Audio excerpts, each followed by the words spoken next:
तर आता आम्ही पावसमध्ये चाललो आहे भटाची मिसळ खायला. आपल्या एका मित्राने आपल्या इन्स्टा रीलवरती नाही यूट्यूब रीलवरती मला सजेशन दिलेलं की पावसला भटाची मिसळ फेमस आहे, ती ट्राय कर. सो ती खायला चालू आहे. आणि चलो तर आता आपण पावसमध्ये आलो आहे. इकडनं आलो आपण गावखडीतून. हा रिक्षा स्टँड आहे. इकडे ही अय्यंगर बेकरी आहे, बँगलोर अय्यंगर. आणि इथेच ही भटाची मिसळ आहे. मला पण ही माहिती नव्हती बट गुड्डीने दाखवली म्हणून आता आपण डायरेक्टली इकडे आलो आहे. चला आज टेस्ट करूया. इकडे हे त्यांचे मेनू आहेत.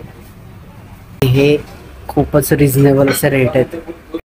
तर इथे आपली मिसळ आली आहे आणि हे 2 पाव. करूया सुरुवात, या खायला.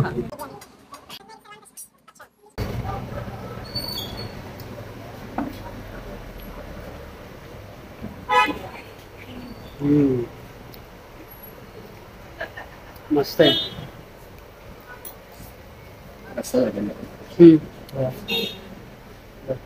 मस्त आहे, टेस्टी आहे, मस्तच आहे रे. आवाजची भजीची व्हिडिओ टाकली ना त्याच्यावर एका जणाने कमेंट केली पावसमध्ये भटाची मिसळ ट्राय कर. मिसळ फिनिश. आता आवळा सरबत आणि गुड्डीने घेतलंय कोकम सरबत. चीअर्स. मला एक सांगा की या मिसळचं नाव भटाची मिसळ नाव का पडलं? भटाची मिसळ याचा तर माझं आडनाव भट आहे. अच्छा, असं आहे का? त्याच्यामुळे माझं आडनावावर ती भटाची मिसळ म्हणतात. हा काय? आणि किती वर्ष जुनी आहे ही? 54 वर्ष. छान होती मिसळ, मला खूप आवडली.